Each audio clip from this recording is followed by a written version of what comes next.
Hello ladies and gentlemen, welcome back. Force here, continuing our Game of the Week coverage of Dragon's Prophet. And yes, your eyes do not deceive you, I am flying. How exciting. So in today's video I wanted to give you guys just a bit of an update as to how I've progressed since the last video. What is this over here? I also wanted to show you a little bit more gameplay and just to take a look at some of the systems and features that I've discovered since the last time we met. So the first thing you'll notice, again, is I am flying. I have procured my very first flying dragon. He's got a pretty decent speed compared to the other one. I wonder if I can check that just by highlighting. I can't check that by highlighting over them. I can probably check that in the stables, though. I bet there's that kind of information here, right? Other abilities.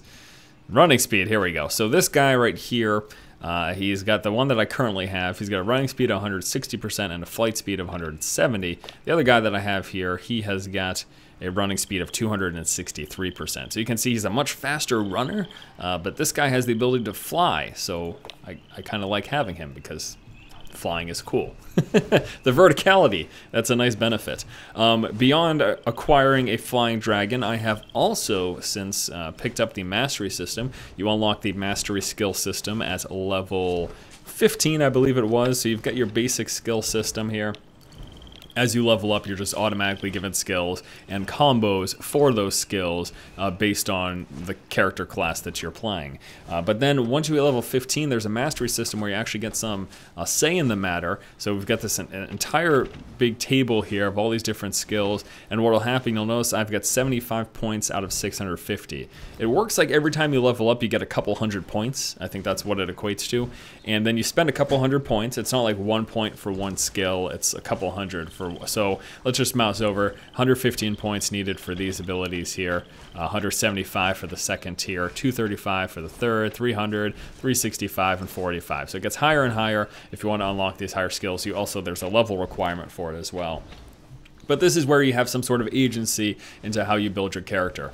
Me in particular, looking at the first row, I had choices between I don't know if this is a bug or just it's in the beta still, so game note.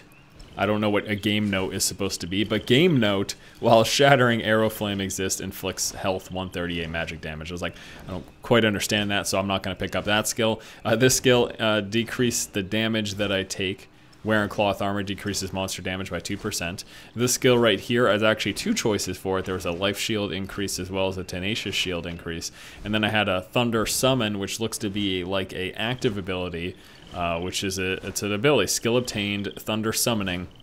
Upon activation generates the generating the thunder, arcane missiles becomes a magic damage affected close range enemies.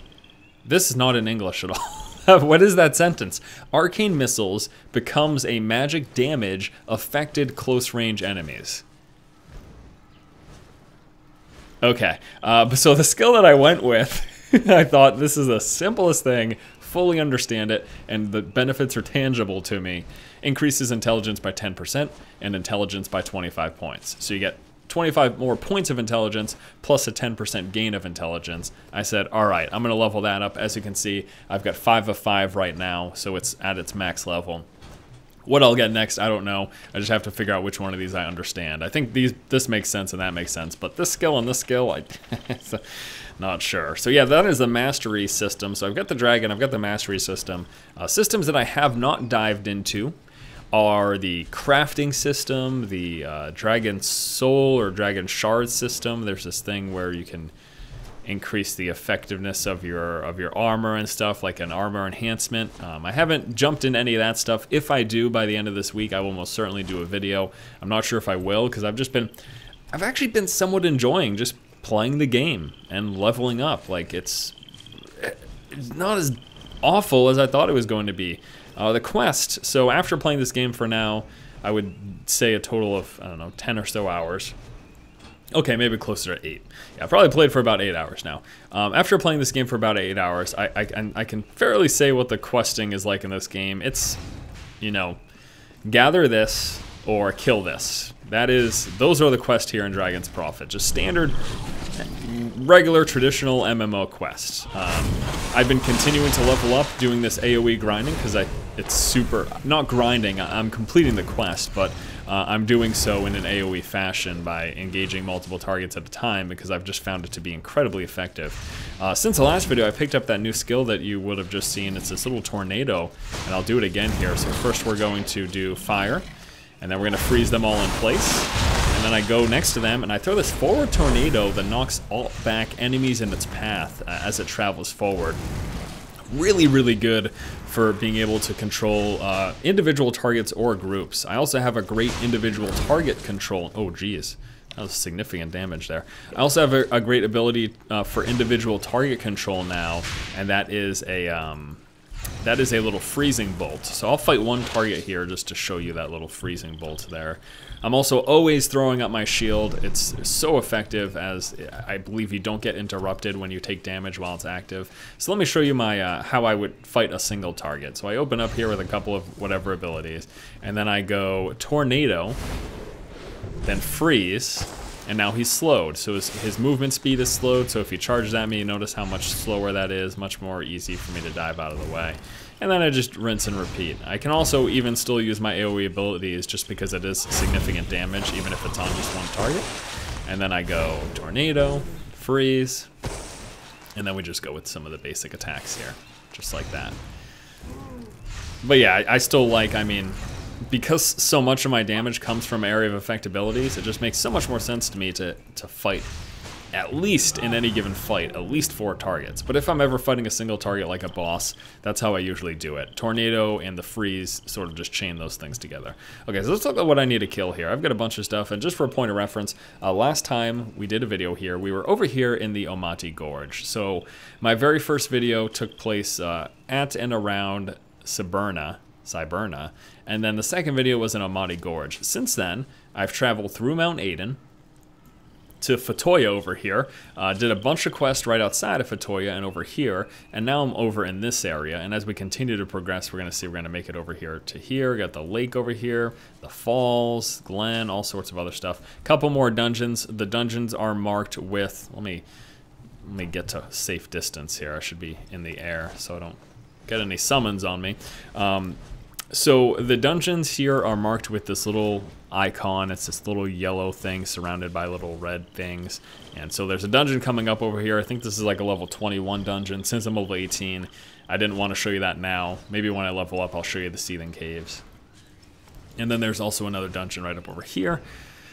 And another dungeon all the way up over here. So it'll be interesting. I don't think by the time Game of the Week coverage ends, I doubt I'll be out of this particular zone. So I'm in the Bakra zone right now, and there's a few others, as you can see. Not a bunch, but there's a few of them. And you can check the whole world here. So here's the whole world, and I think Bakra, oh, that is Bakra, right. So let's go back to that. So this is the entire world that the game consists of. This is Bakra, where we are. And then all these other zones. Why is it not... It's like sort of showing me. It was sort of showing me the name of these things, or was that something I'm mousing over on the screen back here? I don't know, but that is the world map, and we are in Bakra, which is right here.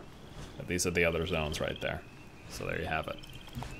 Okay, anywho, let's take a look at just a bit more gameplay. So yeah, the quest in this game, it's you know, it's all it really is. I mean, take a look at the right-hand side. What do I have for quest? Crane, I have to gather crane feather oil and wolf's flesh. I've got to kill feral fang barbarians. I've got to kill razorbeak Austriacs. I've got to kill the Off with the Heads quest. I've got to kill specific bosses. So it's all very simple. Talk to this person, collect this thing, or kill that thing. I haven't seen anything that I would consider inventive when it comes to MMO quests. That's okay, you know. That's, you know, this is some people would call this a generic MMO. I definitely feel grindiness in playing it, but it's been okay. It hasn't been like a horrible experience for me so far. So I've actually been surprisingly enjoying it. Now I'm not sure if that's just the fact that I can become addicted to these type of games. I was super addicted to WoW for like 5 years. I really got into Defiance very significantly. I think it's just the way, I mean, these games are intentionally structured to be that way, but I think they just really do a great job of pulling me in, my personality type. And I'm about to die here. Pull these guys back here. Those things do significant damage. What level are they? Oh, they're level 20, I'm level 18, so no wonder. As soon as they hit me, I'm in trouble, so I gotta really focus on avoidance. Alright, fantastic. And then we can use our tornado again to knock them back like that. I also like, I will say this as well, single target fighting I hated. I hated because it took so long to take down a single target. But once I started doing this AoE stuff, it became a lot more fun. It's a little more exciting because, as you saw there for a moment, you get hit once or twice, and as this particular class, you get hit once or twice, and there's a good chance of you going down. But when I was doing just fighting a single target, I thought it was horrible. I guess I could show you there too. I just really hated it. Let me just find some single thing to fight here. Okay, so we'll get this guy. So yeah, I was just doing this, and this is what I was doing for like the first hour and a half to 2 hours of playing. And I was like, it takes forever to kill single things. It's probably just because my class though is designed to fight, because I have so many AoE's abilities. Clearly it seems the intention is to fight multiple targets at once, so maybe I'm just not built to fight a single target. I don't have high single target damage, but I've got great AoE damage, you know? Wow. Really, I am almost beasted again as soon as they start hitting me. To be fair, as I've leveled up, I've dumped all of my points into intelligence and nothing into health. So that obviously plays a role into why when I get hit, I almost die. That's why I also got to keep my terror shield up. Absorbs damage, which is nice. Alright, you. Let's freeze you up here. I've got this single target freeze ability, which is really great for fighting one-on-one. But yeah, lots of gather quests too. I hope you like picking up ferns and plants and flowers and herbs, because there's a lot of that in this game. In fact, off of one NPC, literally, I finished a gathering quest, I turned it in, she gave me another gathering quest. Did that 3 times in a row, so it was a total of 4 quests off of one NPC, all of the gathering done in the exact same area. I was in this small little alcove. I even think I could probably show you where it was. I think it was right over here. I think it was around the giant peyote tree. It's kind of funny, actually. So I think it was around this giant peyote tree. There was this one NPC that literally gave me like 4 quests in a row. Gather this flower, gather this herb. Like, I was just like, could you give me them all at once and I could do it all while I'm right here? But no, back to back to back. Kind of annoying. But you know, I mean, I don't know, do we make an excuse for it because it's an MMO and this is how MMO quests are traditionally done? If you're not looking for a super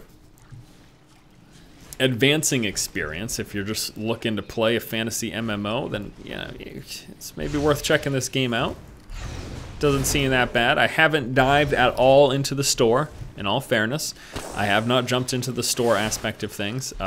There are clear things that are, you need to pay money if you want to have the access to the most things. For example, bank space, I think you get like 3 slots. There's at least 10 slots total, I believe.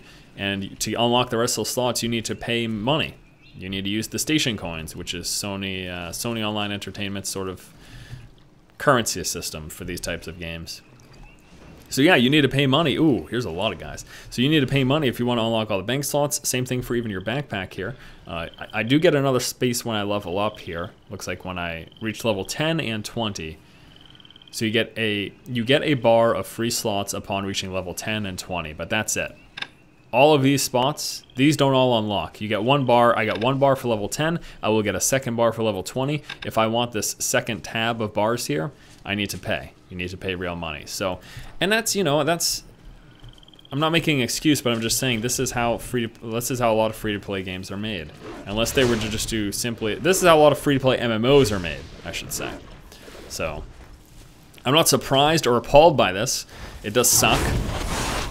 And it's one of those things where, you know, it's funny because you say, oh man, I want I just want to pay the money up front and unlock everything. But if at the same time, if you're thinking, okay, so what are you talking about, 60 bucks? So you're talking about paying 60 bucks up front to unlock everything. Well, how much of that can you get with 60 bucks? Like, can you get everything that you would want with 60 bucks? It's a tough call. And, you know, it's really,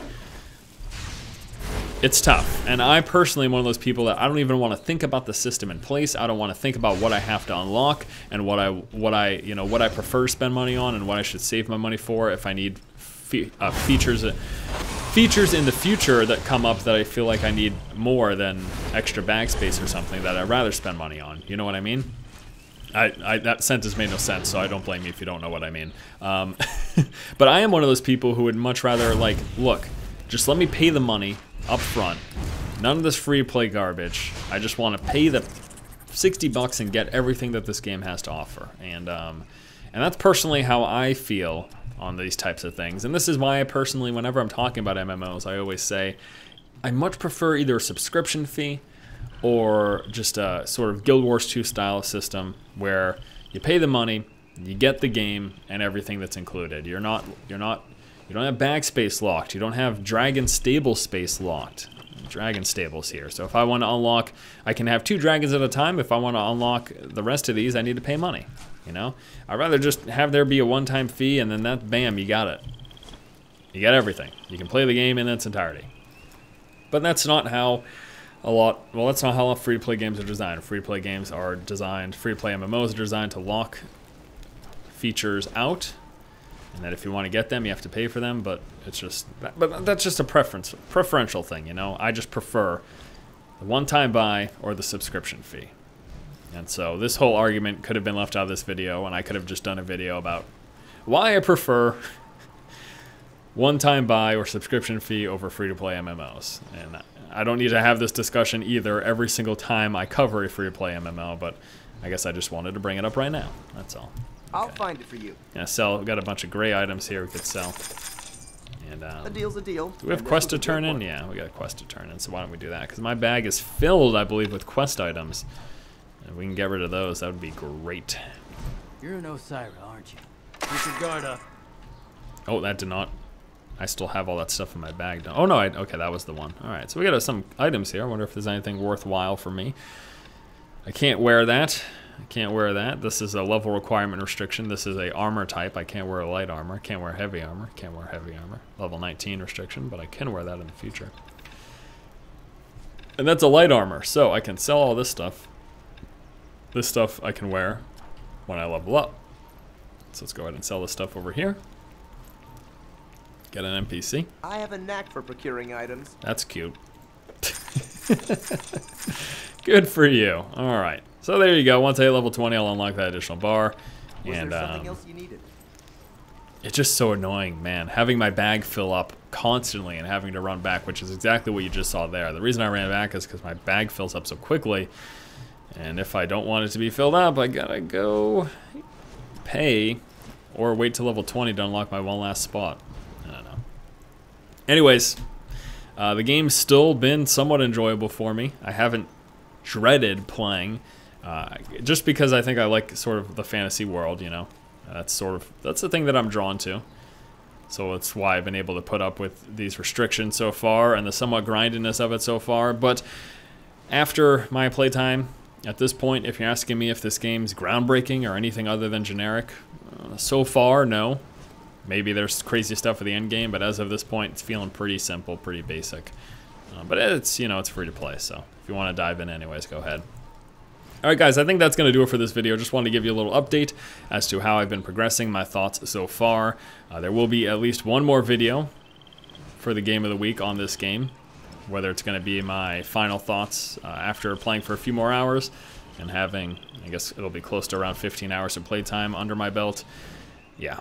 Of course, that won't be a review of the end game or anything like that, but it'll be, you know, here are my thoughts at this point. Look at these little things here. Those are weird. They're horses, but they also look like seahorses? Sea dragons? Seahorses? A seahorse. A seahorse, of course. He's a land seahorse. Blub, blub, blub. underwater plus the... Okay, anyways. Thanks for watching, guys. If you like the content, please subscribe. And as always, keep watching and keep grinding.